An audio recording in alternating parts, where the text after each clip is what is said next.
Hi guys. Okay, we're going to do a little bit of a lesson here on methods.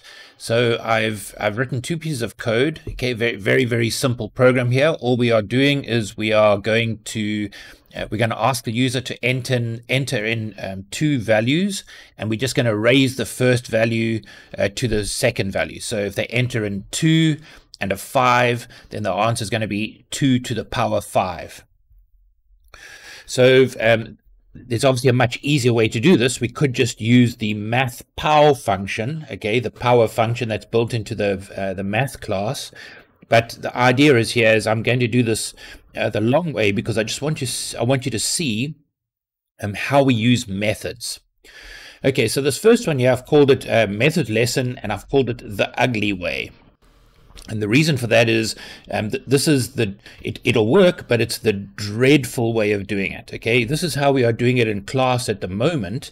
That's simply because at this stage we don't know any better, and this way still works, but it is the horrible way to do it. Okay, so this is method lesson, the ugly way. Okay, so you'll see here that I have defined above the main method, okay, inside the class, so I'm inside the squiggly bracket, but above the main method, I've declared myself 3 global fields, okay, they are doubles, okay, I've got one called first, I've got one called second, and I've got one called the answer. So the answer is going to be first to the power second. So here are my global fields. Okay, and why have I declared them global? Because the main method needs access to them, and so does, we've written this separate non-typed method. Okay, non-typed meaning it's got void in front of it. So we have got 2 methods here, and both methods need access to these fields, to these variables. So we had to make them global. Okay, so we declare them global, then inside of the main method, you can see we get the person to enter in first. Okay, so they enter the first number, and then we do a double pass double on it because the pow function wants 2 doubles as its parameters. And then here we have second, so we feed in the second number. Now what I do is I call the power function. Okay, so first has now got a value, second has now got a value because I've just inputted those values, and now we call the power method.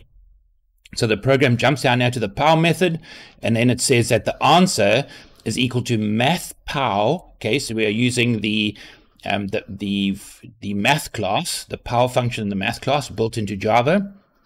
And we're saying math_pow first comma second, and I get the answer. So I will get what the answer is here, and this method will change. It'll give the answer here a value. So as soon as when the program returns here, so as soon as it gets here to line 21, power has acted on the answer field, and there's an answer there. So I can now print that out. I can say now system out print line, first to the power second is equal to, and it gives me the answer. So let's have a look at that works. Okay, so I'll just run that. Okay, and I'm just going to put in 2, and we're going to say 2 to the power 5, and you can see there it prints the answer as 32 down in the terminal window, and we know that 2 to the power 5 is indeed 32. So the program works, but it is ugly. Okay, so because what we want to do in most programming, we want to keep the number of global fields to an absolute minimum. Okay, we want to get as close to no globals as possible.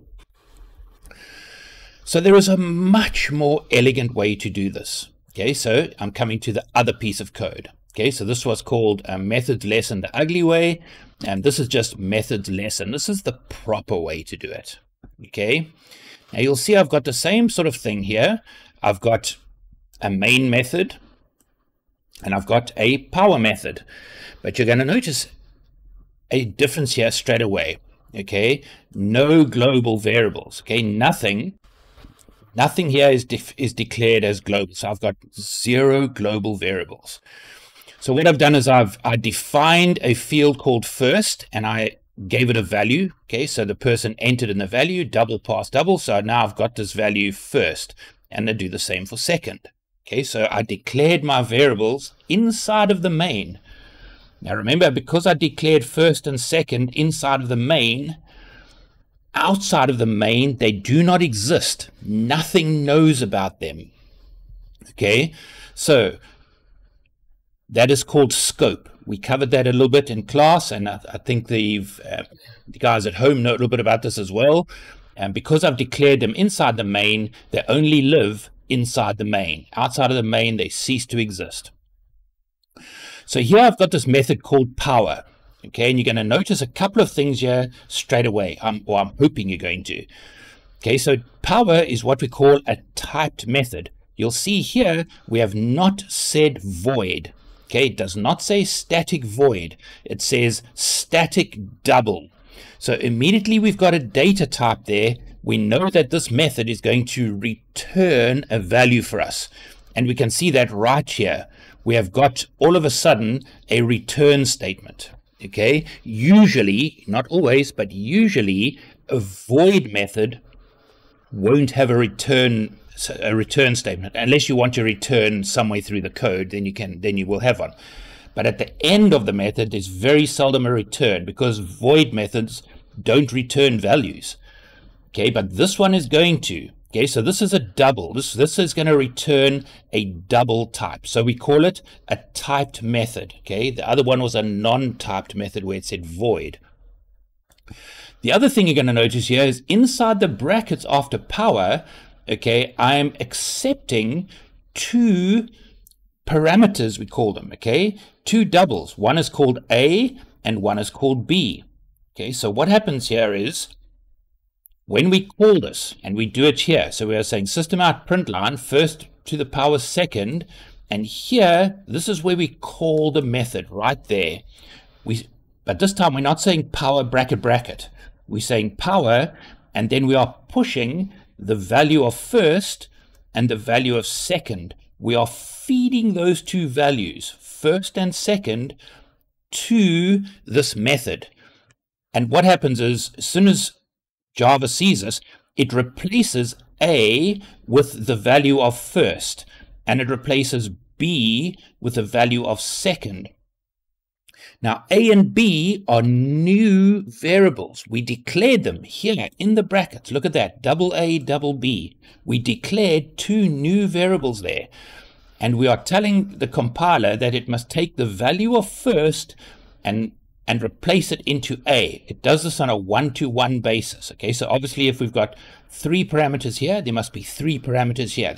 They have to match. The number of and the type of parameters in here in the calling part of it has to match in the receiving part of it. So first is going to go in place of A, and the value of second is going to go in place of B.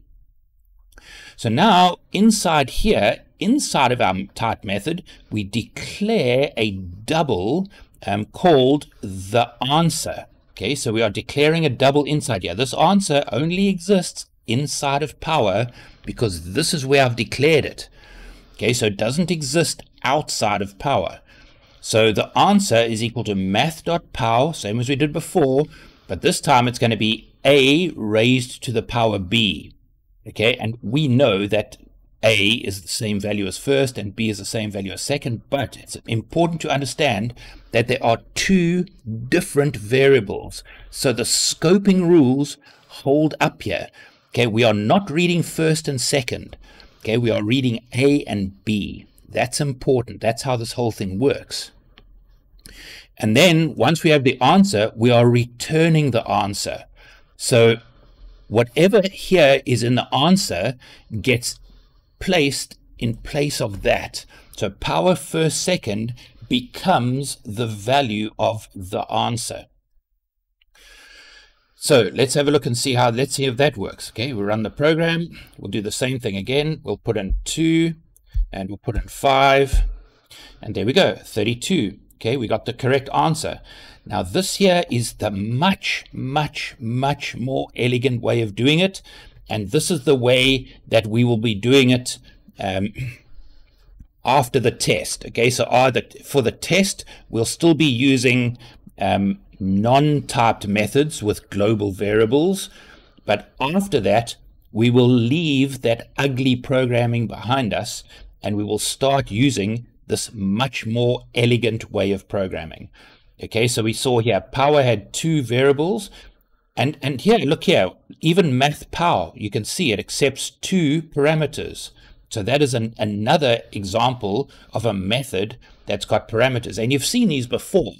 Okay, we've seen it before in Hoka as well, where we put numbers into the brackets of the methods.